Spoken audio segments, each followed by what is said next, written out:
What's up, guys? I wanted to hop on here tonight, just ask you a couple questions, see if you guys wanted to do something a little different. Today at work, I do have a 8 to 5 job, which is turning wrenches for a living. I've been a mechanic for almost 30 years. The better part of 30 years anyway. The I had a couple customers with a couple different incidences, but it raised the same question.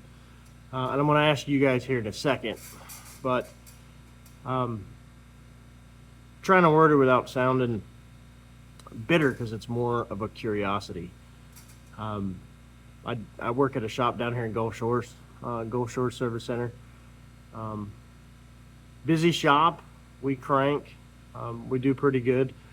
We do absolutely everything we can to present all the information to every customer, whether it be what's broke, what you need to fix now, what's dangerous. And we actually do a full inspection, do videos, pictures, the whole thing. You can review it. You have absolutely every right to deny any repair you don't want to perform at this time, but it's more to be open and as honest as we possibly can. And it's usually received pretty well. Of course, every now and then you get the occasional grumpy customer that doesn't want to do anything and thinks that you're out just to steal from them. And that's actually the direction I want to go with this chat. I had two separate instances today that vehicle came in a bad state of repair. The particular customers, which I'm not going to out the customers. That's not what I'm here to do. I'm not here to out anybody. I'm just here to gather information from you guys. Both these incidences, the customer was given information that their vehicle was in need of repair more than one time. Vehicle came in I uploaded a short about it earlier today. The brakes had failed in a very bad way. And the customer denied repairs in the past and had actually had a couple other services performed in between when they were told that they needed brake work in particular. A vehicle came back, caliper had failed because the rotor had worn through, because the brake pad had been metal on metal, worn through the rotor. The cooling fins on the rotor grabbed the pistons on the caliper, pulled it out, lost brake pressure. They end up with no brakes. So I bring this up because in that instance specifically, that could have ended badly. You could have ended up with bodily harm to themselves, or worse, they could have injured or killed someone in another vehicle. So the question is, where did this massive breakdown in the industry become where everyone's spring-loaded to either distrust or dislike mechanics in general? There seems to be this whole thing where, mechanics are just out to steal money and they're out to take from you, and they're just out to get rich. And I'm telling you right now, we're not. The stuff you see behind me is a lifetime of essentially gathering and hoarding and just flat out refusing to sell and stubbornness. This stuff doesn't happen overnight, and I don't have the best stuff in the world, man. I work with what I can get my hands on. I bust my butt to get what I get. But again, that's not the point. What I'm trying to figure out is, where did everybody start getting a hatred for mechanics and the profession in general? And these people don't hate us. They obviously trust us. They come to us for the work, right? But at some point, someone has either hurt them in the pocket, or has lied to them, or they've gotten screwed over by a shop. I'm just trying to figure out, why is everyone spring-loaded to say no to repairs? Even when we've got programs in place at the shop I'm at, where we can see on any car that comes in what the things like manufacturer's recommended service intervals on fluids and things. specific checks due at certain intervals. And I can't tell you the amount of times where we're just giving you the information. 60,000 mile service that requires a transmission flush and, cabin air filters and coolant flushes, brake flushes, stuff like that. And they're constantly said no to. Why? Is there this weird distrust that, fluids are good forever? They're not. The second incident I actually wanted to bring up is a guy was told to flush his clutch a few times, and he didn't. He came in today with no clutch. Granted, that one's probably not going to get you hurt, but it left him stranded. And the fluid in his clutch reservoir was black as night. Brake fluid is a fluid that is hygroscopic, meaning it pulls moisture out of the air. You have to flush it every so often. And if you live down here in the South, where I'm at, you've got to flush it more than what a manufacturer typically suggests. And people don't, whether they don't believe it or don't think it's a bad thing, I'm constantly repairing cars just from lack of maintenance. Yes, cars are expensive. Yes, late model cars are even more expensive and require more maintenance. This thing right here requires as much maintenance as a dang Ferrari. I constantly got to run valve lash. If I let it sit, both those carburetors got to go through. That's, what that's all about. Every now and then the little strips on the blower will wear out, and you've got to tear the whole blower apart and replace the strips because it doesn't make enough boost. Late model cars, when you have things like EcoBoost, Ecotech, cars that are coming off the factory with, granted they're little turbos, but it's still a boosted engine. It's going to require more attention to the fluids inside and things like that. So get at me in the comment section and let me know what you think. I will address these. I'm probably going to write them down, and actually at some point I'm going to try to go live. I didn't think tonight would be a good time to go live because I actually have a ton to get done on the truck tonight, because I need to get that thing back to where I can build the motor for it and get you guys some better content. It's not just me welding sheet metal in. So I wanted to come on here and ask that. Tell me your story. How'd you get burned? I find that more often than not, people that had a bad experience with a shop, and they think that the shop was screwing them, it comes down to a misunderstanding, and that would be a downfall with the shop sometimes, where they're not giving all the information to the customer that coincides with the repair they're getting. And so a customer feels burned because they pay a bunch of money because they don't understand everything that's involved with the repair. The other thing that I've noticed is people will just get mad because it costs a bunch of money. Shop space isn't cheap.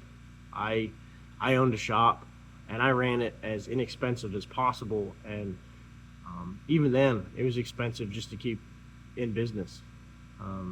We're not rich people. We're not, you'll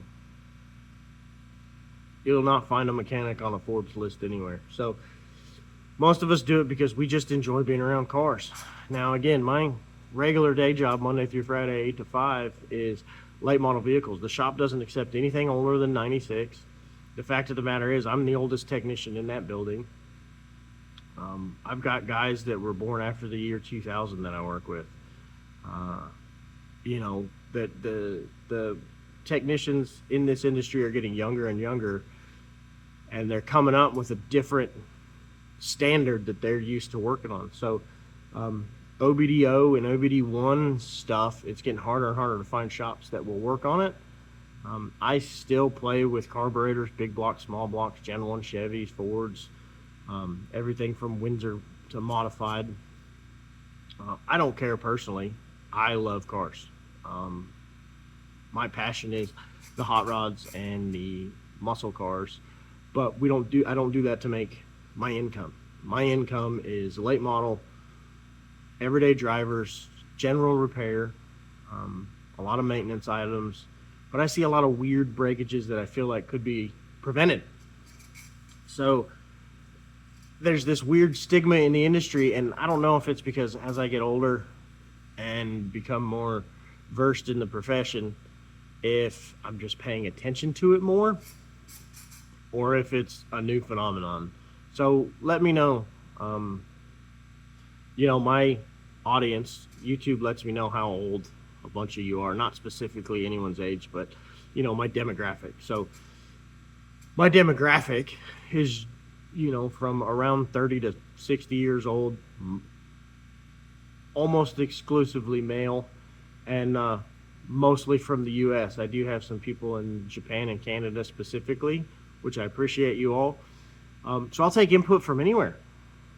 Obviously I haven't worked in other countries, but what I can tell you is in this country, it seems to be somewhat of a thing that's kind of popped up in the last 15 years, really hardcore, that the profession of a mechanic or a technician is just slowly being trodden on by people that either they don't understand what it takes to repair their vehicle. Processes take way longer now because of the way cars are designed. For example, if you're familiar with a small block Chevy, you've got one cam gear, one crank gear, a chain that runs between the two, and if you know what you're doing, you can replace a timing set and one of those in the car in about 35 minutes. It's not going to take long.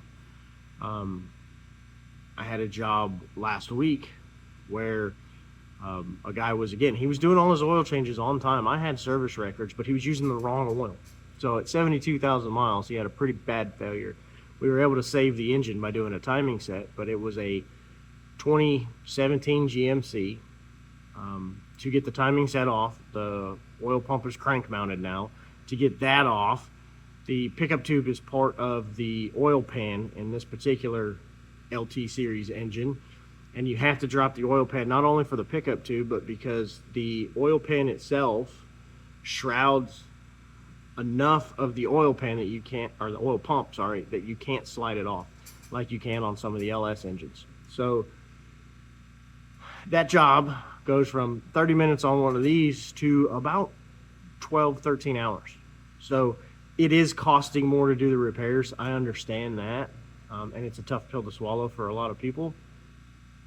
Is it anger at the cost of repairs, or is it anger that shops in your area are maybe getting it wrong a lot of the time, or you think they're expensive but you don't actually, possibly you don't know what goes into the repairs now?